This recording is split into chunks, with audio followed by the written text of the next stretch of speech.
Hey students, if you are watching this video, then I am going to assume that you have carefully read the instructions that are right above this video. Okay, that means you know everything you need to know. Go get to work. Bye. I'm just kidding. All right. Purpose of this tutorial is to give you a tutorial on how to approach these area maze learning opportunities. I'm also going to give you an idea of how you can keep track of your solution strategies because, like it says in the directions up there, you need to keep step-by-step instructions of how you found your solutions. You're going to need that information for Friday's activity.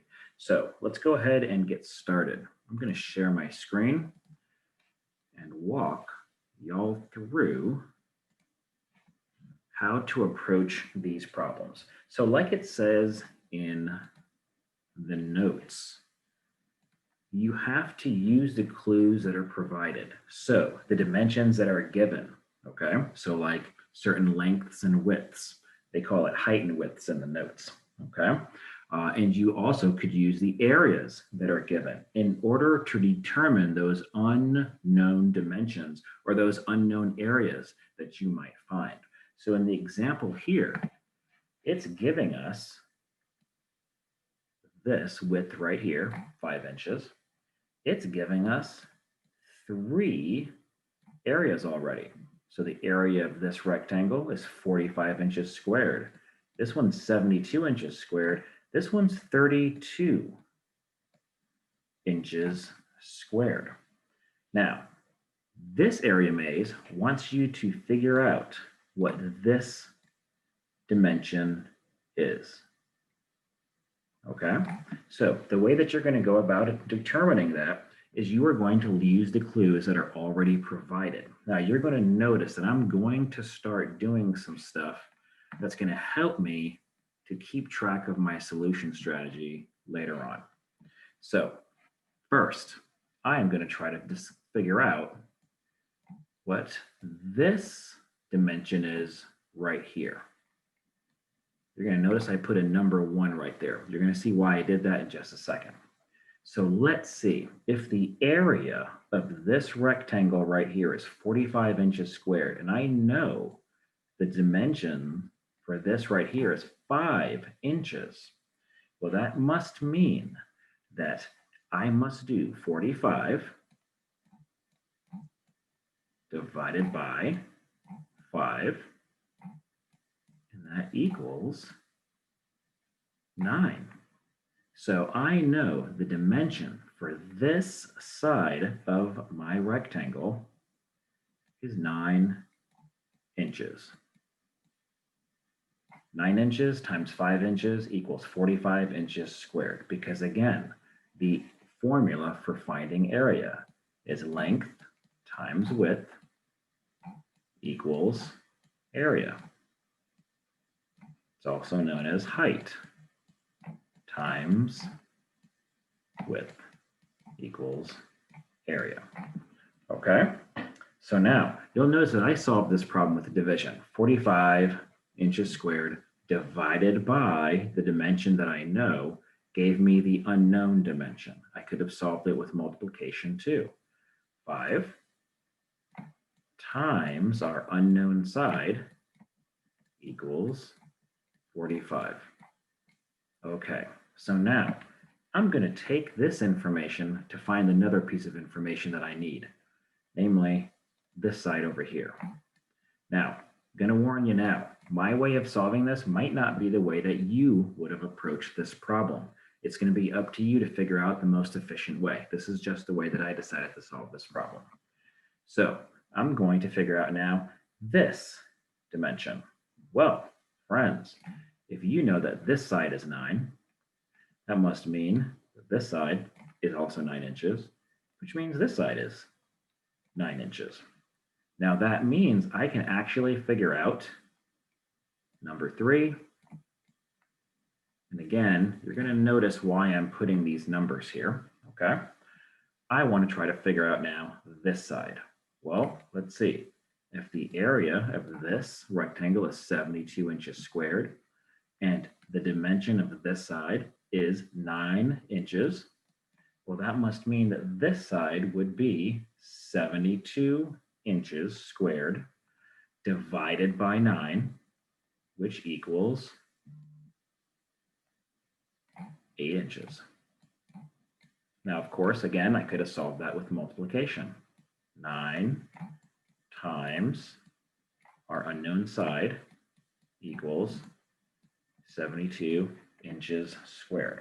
So now I know this one right here. And now you're probably already working ahead because you're starting to figure out how this works. So if you know that this is 8 inches, you know that this is 8 inches, which means you also know that down here, number 4 is 8 inches because it's equal to this side and this side. And if you know that, well, 8 times what equals 32? Well, numero 5 is going to be 4 inches. Shibuya Jones. So now, I wrote down a 1, a 2, a 3, a 4, and a 5. I am willing to guess that you figured out why I numbered all those. It's because in the directions, it says that in your notebooks, you need to keep track of the step-by-step process that you used to solve your area mazes. So that means I'm going to write down a number 1. How did we figure out number 1? Well, 45 divided by 5 equals 9. Okay. Number 2. Well, number 2, you could write same as number 1. Okay. Or you could write, let's say, well, number 2. That's a terrible looking pound sign. Number 2 equals number 1. I'm not sure if that's a little bit more confusing. In my last example that I was doing when I was testing all this out, I wrote same as number 1. Totally up to you how you want to decide to keep track of your step-by-step solution strategies. And again, this is just the way that I decided to solve this. It might be different for you.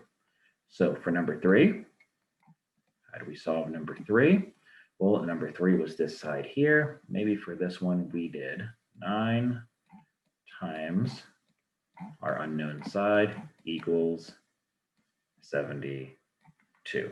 And we knew that in this case, question mark equaled 8. Now, again, you're probably already working ahead of me.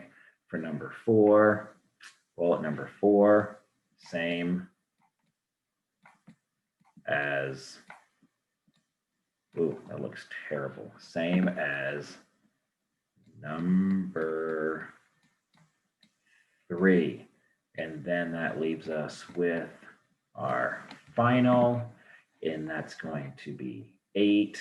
Well, we'll do 32 for this one. 32 inches squared divided by 8 equals 4 inches.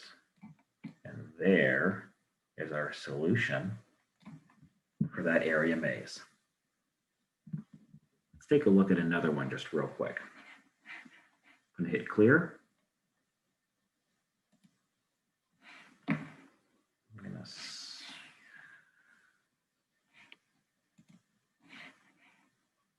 oh, looky there. Wow, that worked. Okay, here we go. Let's do this.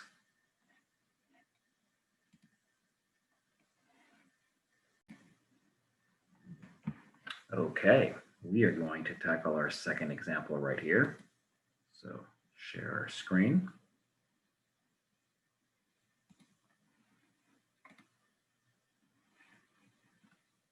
Okay, and hopefully you can see my screen. We want to annotate again. All righty. So now, again, I'm going to do the same thing I did last time, and I'm going to walk through how I'm going to attack this problem. You might decide to do it differently, okay? So here, let's see. Well, we have this dimension here is 6 inches. We have 13 inches over here, 7 inches over here. Let's change the color of this. We have an area of 42 inches squared, 24 inches squared, 28 inches squared, and 20 inches squared. And we need to find the dimension of this side right here. So step one for me would be to identify this one right here. So I'm going to put a 1 right here, which is just going to remind myself that I went ahead and identified this one right there, which of course, what do I need to find the dimensions?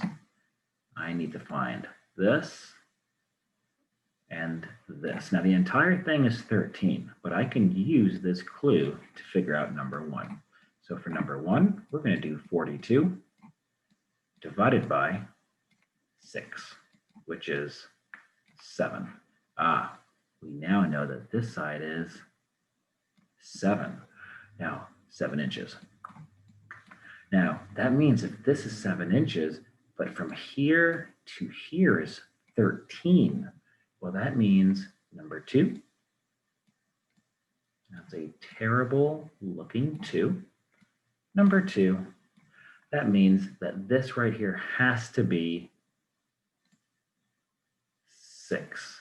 So 13 lose 7 equals 6 inches. Now, unlike the last example, we're not able to take this information and just kind of move it down for other parts. I mean, yes, this part is 7 right here and this is 6 right there, but it's not really helping us to figure out this piece right here. But now what we can do is find out number 3 over here, which I think is definitely going to help us. Well, 24 divided by 6. So let me put that in my notes because I got to keep track of each part of my solution strategy. 24 divided by 6 equals 4 inches. So that means this side right here is 4 inches. Well, now, how is that going to help me? I still need to figure out this dimension right here. I have this one 6, but I don't know, or at least I don't think I know, the distance from here to here. But wait a minute, I do. From here to here is 4 inches. From here to here is 7. 7 plus 4 is 11 inches. That means that this side over here equals, well, 6 is right there. 11 lose 6 is 5 inches. Now, I'm going to stop there, okay? Because that looks like that was a step 4 to figure out this. Okay, so that's a number 4 if I'm trying to figure out a way of keeping track of my work. This would have been, boy, a step 5. Okay, I'm going to leave it up to you to figure out what to do here as far as your notes. Like, how would you explain this step to someone, and how would you explain this step? And then from the looks of it, you have, oh, look at that. I think we could have done a step 6 here, and then maybe even already have jumped to step 7. So I'm going to put a 6 and a 7 right here, and I'm going to let you figure out what you would have put down for the steps to solve this. And I'm going to go ahead and let you try to figure out the solution as well. What is the dimension from here to here? Now, of course, I'm going to give you the solution in just a second, but I want you to try to figure it out first. So hit pause, try to find the solution.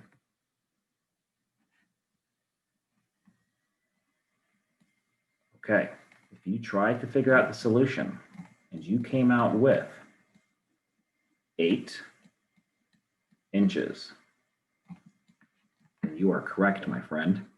If you did not come out with 8 inches, please be willing to go back and check your work for those last 4 steps to see if you can figure out where you made your mistake.